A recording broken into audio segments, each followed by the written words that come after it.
Over the course of this series, I have talked about a lot of high-end, ultra-exclusive cars, and chances are, if we're talking about high-end, ultra-exclusive cars, you can bet money that it's what's called a homologation special. A lot of people might not truly know what that is or understand the logic or the history, so I thought for today, let's explore that history. Let's understand why did they make the homologation special?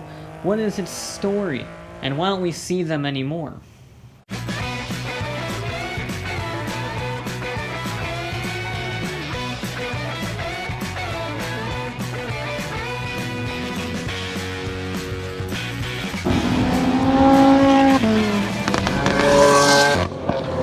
In order to answer these questions, we first must look back at the history of motor racing after World War II. Auto racing could sort of be divided up into three unofficial classes. We had our top-tier open-wheelers, cars like the Indy cars, Pikes Peak racers, Formula 1 cars, which had nothing in common with a road car except for an engine and four wheels. Then we had our top-tier prototypes, cars like the Mercedes 300 SLR, Jaguar D-Type, DBR1 Aston Martin, road cars that were either converted for race use or race cars like the unfinished chassis that were later built into road spec. And then finally, we had our more normal racing series, like touring cars, rallying, or stock car racing, which actually used stock cars with light or in some cases no modifications, and they just took them racing. But that all changed in 1957 when the FIA launched the Group Series. They were different classes of sports car racing that required a production run of anywhere from 50 to 500 road cars, depending on the group that was entered. You had to build these road cars, or else you weren't allowed to compete. So a lot of manufacturers simply used their existing sports cars as a basis for their race cars. Cars like the Jaguar E-Type, Chevrolet Corvette, AC Cobra. They automatically met the requirements by having built enough cars in the past. But Ferrari had a different plan. In 1962, they launched the Ferrari 250 GTO, or Gran Turismo Homologato, or Grand Touring Homologated, if we're doing English.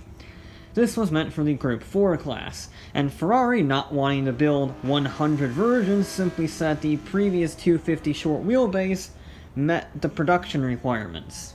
And the FIA agreed, which meant that the first ever homologation race car didn't technically meet the homologation rules. Only 36 GTOs were ever made.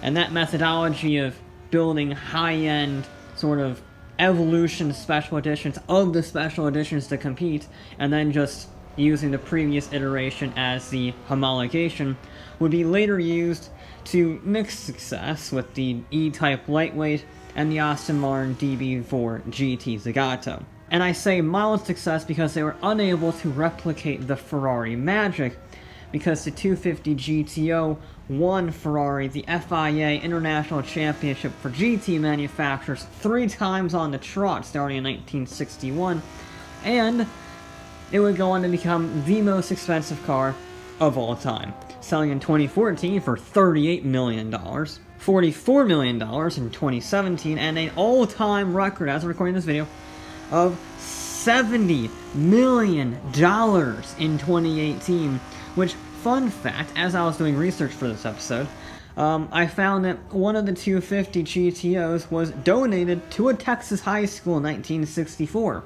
Why they donated a Ferrari 250 GTO to a random high school in Texas, I don't know. But they did. And 7 years later, they sold it for $6,000.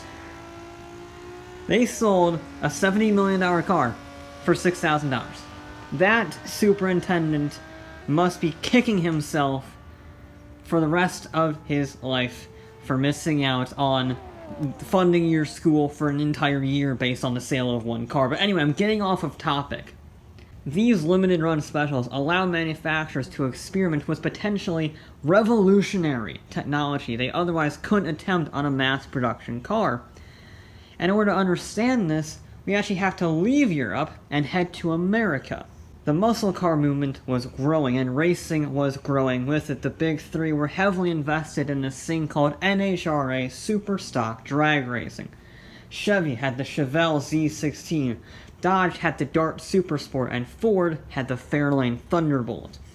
And that Thunderbolt was a proper homologation special. Only 200 were ever made. And it was one of the fastest cars in the world at the time. It had a 13.5 to 1 compression ratio, making 600 naturally aspirated horsepower, which propelled the fiberglass bodywork and extensive weight reduction and the battery in the boot to boot to a record quarter mile of 11.6 seconds at 125 miles an hour in 1963.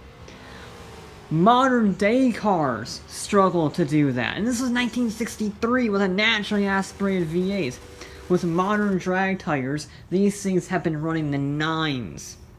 This was just one of many examples in America that really pushed the boundaries of technology. And bizarrely, the most innovative sport of all of them, for road cars anyway, was NASCAR. Back in the 1960s and 1970s, NASCARs were actually stock cars with homologation requirements. You could actually buy a NASCAR on the showroom floor. Usually, manufacturers just use their normal road cars to meet the requirements, but once in a while something radical came out. For instance, in 1966, Dodge Charger became the first American car to ever have a rear wing. Ford managed to squeeze the massive 429 cubic inch V8 into the Mustang Boss 429 to homologate the engine for NASCAR use, while Dodge and Plymouth made the winged beasts. The Charger Daytona and the Plymouth Superbird were the fastest race cars in the world, and they were the first NASCARs to crack the 200 mile per hour barrier when they launched at the end of 1969. And, well, just like the rule stated, they built, I believe it was roughly 500 Charger Daytonas and 1,500 odd Plymouth Superbirds for homologation purposes. And these road cars actually had the aerodynamic pointy noses to cut through the air, wheel well vents to reduce air pressure, and the famous massive adjustable wing mounted way above the roofline into the clean air to get as much downforce as possible. I believe the road cars could hit like 180 miles an hour. It was kind of crazy. But it didn't last very long, and by 1970, the cars were banned at the end of the season because the race cars were actually exceeding the safety speed limits of not just the tires, but the tracks. The tires were actually starting to get too hot and starting to blow out because they weren't designed for 200 miles an hour, they were designed for about 180. And this would sort of set the precedent of homologation specials pushing technological boundaries so far they end up getting banned because of safety or unfair advantages or whatnot. And no era embodied this more than the 1980s. You see, the world had moved on from the eco-focused crisis of the 1970s and into the 80s era of excess, and homologation spiked back up.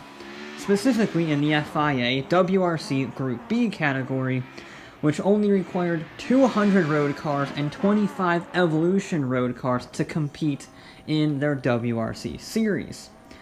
And as a result, manufacturers started building purpose-built wild supercars for rallying. Both Peugeot and Lancia developed the mid-engined all-wheel drive rally cars based off of existing 205 and Delta hatchbacks. Mid-engined all-wheel drive hatchbacks in the 1980s. The road cars made 250 horsepower to all four wheels, and they were making a conservative 550 horsepower on the trails. These were some of the fastest cars in the world. They put Ferraris and Porsches to shame. But nobody went as extreme as Ford. The Yaris 200 Evo was designed completely from scratch. Everything but the headlights, windshield, and taillights were brand spanking new. Brand new mid-engine chassis, brand new twin shocks on each corner, and a new Cosworth-tuned 4-cylinder that can make up to 900 horsepower on racing fuel.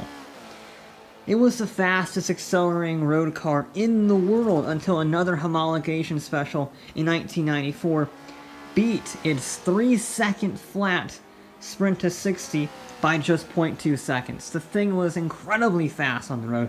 It was arguably the fastest, most revered car Ford has ever made to this day. Even with the GT40 and the GT in production, this is still just as fast as it did it 30 years ago. Granted, it didn't have much success on the rally stages because, just like the winged beasts, the cars got so fast they exceeded safety, and unfortunately, a lot of people were either killed or injured in various accidents. Moving on from that slightly depressing end, we stick with the 1980s to arguably the most well-known homologation special of all time. The original BMW M3, the E30 edition. You see, DTM was heating up with the launch of the Mercedes-Benz 190 2.316 valve Cosworth. And BMW responded by taking the standard BMW 3 Series, throwing out all but 3 panels, replacing them with a boxy body kit, and putting a smaller version of their M1 supercar engine into it. It was a lightweight, high-revving, powerful masterpiece with no frills, and it dominated DTM. Amusingly, BMW didn't actually think they would sell the 5,000 required models for homologation, but, well, considering it's still one of their best-known brands in the world, I guess those marketing department guys got fired. So everything was seeming to go as planned, apart from the crazy Group B era. Homologation principles were doing quite well. The replacement to Group B, the WRC Group A class, was very popular, and the FIA Super Touring class for touring cars was showing that you can make road car racing extremely exciting. You could watch Tommy Mäkinen win 4 WRC titles in a row with his Mitsubishi Lancer, and then go buy one yourself on a showroom the next day. You could get a Buick LeSabre with an aerodynamic body kit that not only improved MPG, but also sorta kinda looked like a stock car you would see on Sunday news. You could even get a crazy Dakar racer in the form of the Mitsubishi Pajero Evolution, which was a race-bred, off-road suspension, four-wheel drive, fiberglass body kit and all, monster of an SUV with a wing. SUVs with wings are awesome. I hate SUVs, but this thing I would have in spades. But then everything turned turtle when Le Mans entered the GT1 class in 1994. Looking to stray away from the cost-crazy Group C prototypes of the late 80s, the GT1 class was made for a more cost-friendly version. You needed to make 23 road cars to enter. And the plan immediately backfired, because Porsche noticed a loophole in the rules which said, as long as the road car was made, you could enter the race and then produce it later. So Porsche took their dominant 962 Group C Le Mans racer to the German tuner Dauer, and they converted 13 of them to road use. Again, the whole loophole about building them after the fact. This made it the fastest car in the world, with a 0 to 60 of 2.8 seconds and a top speed of 253 miles an hour, but they only made 13 of them, so it's not exactly a production car. This meant they were legally allowed to enter the 1994 24 Hours of Le Mans with a slightly detuned Porsche 962, which is the most successful Le Mans car of all time. Needless to say, they decimated the entire field that year and sort of ate them for breakfast. Porsche did the exact same thing 2 years later with the 911 GT1. They took the front and rear subframe from a Porsche 911 and sandwiched a 962 chassis in between. This made it the first ever mid-engine 911 and the first water-cooled 911, which made 536 horsepower. And it was good enough to score the last overall victory at Le Mans for a road car in 1998. But believe it or not, it wasn't the craziest car, because, well, it sort of spiraled out of control. Mercedes built their crazy CLK GTR. I think they made 25 of them, plus a few roadsters. And it won every single race but Le Mans in 1997 and 1998, which effectively ended the GT1 class because no one wanted to compete against them. Nissan also made the R390, which is sort of a road car, and the fact they made one. Toyota went even crazier with the GT1, which calling that a road car is a bit of a stretch. I mean, we've heard the story a few times now. They actually used the fuel tank as luggage space, and somehow that was allowed. They've also made one, so there you go. Needless to say, homologation had gotten rather out of hand.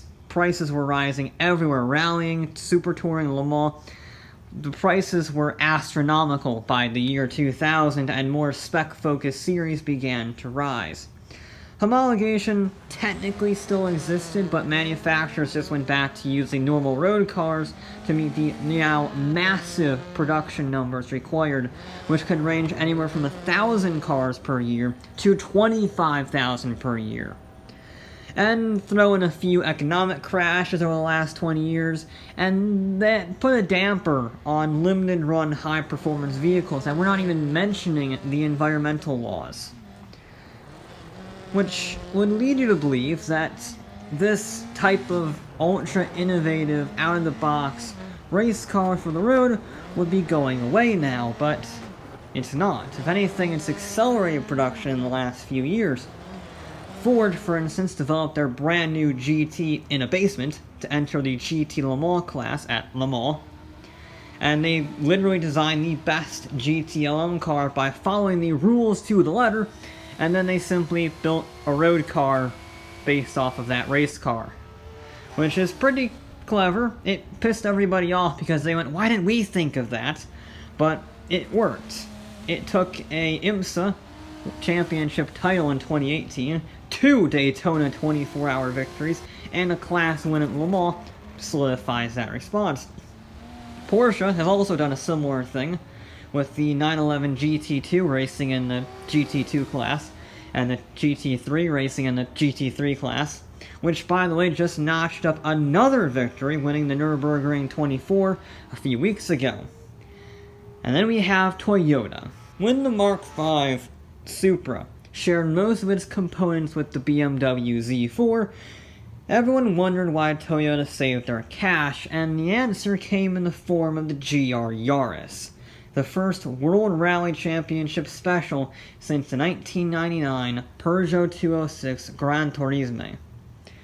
And unlike the Peugeot, which was pretty much just a slightly longer chassis, this was a fully bespoke chassis to fit a 3-door body rather than a traditional 5-door. This lowered the roofline, allowing the WRC car to have more air flowing over the rear wing.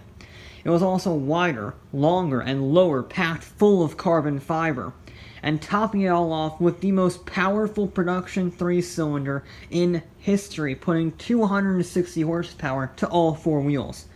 It is a brilliant car, weighing just north of a ton. It can hit 60 in under 6 seconds. I love this thing. It's probably one of the best hatchbacks released in decades, and that makes it all the more tragic because it will never see WRC competition. It's because COVID shut down their technology center, development basically collapsed on the rally car, and even before COVID, the up-and-coming 2022 hybrid regulations meant that it only would have ever seen one season, even if they had got it ready for this year. Granted, Toyota's upcoming hybrid car looks like it has some cues from the GR Yaris, but its WRC effort is dead and buried. Which neatly segues to our current homologation rage, FIA Le Mans Hypercar. Now tell me if you've heard this before. The old prototype class got too expensive, so the FIA created a new class where you must make 25 road versions to compete. Currently, we have Toyota, Alpine, Peugeot, Ferrari, Porsche, Audi, Acura, Bicol, BMW, and SCG are all planning to compete in either its hypercar or sister LMDH class. However, here's where things go wrong, and we haven't even started Le Mans yet. Most of these manufacturers aren't slated to enter competition until 2023, which means only Toyota and Alpine are currently competing, with Gilgamakis coming, I think, this weekend at the time of filming for Portimao. So we only have at max 3 manufacturers competing, and only 2 of them are actually racing the hypercars. Alpine is still using a grandfathered LMP car. And there have also been no road cars demonstrated, apart from one static display of the Toyota GR Supersport. And here's where things get even more disappointing for the homologation specials. While various motorsports of the world go through cost-cutting cycles, like we've seen with Le Mans going from super expensive prototypes to budget, air quotes, budget-friendly race cars, back to prototypes, back to budget-friendly, these cycles of cost-cutting may be more permanent than the previous ones. The British Touring Car Championship, NASCAR, WRC, Le Mans, Formula E, and even elements of Formula 1 are starting to incorporate shared or common parts in their next-generation designs. This simplicity is good, in that it makes more manufacturers compete and the racing may end up being closer. But it also reduces the necessity of the homologation special, and it's highly unlikely we will ever see another special as impactful as the Impreza WRX or the BMW M3. But manufacturers will always try to find the slightest advantage, whether it's lengthening the wheelbase, reshaping a silhouette, and when they do, the homologation specials will be waiting.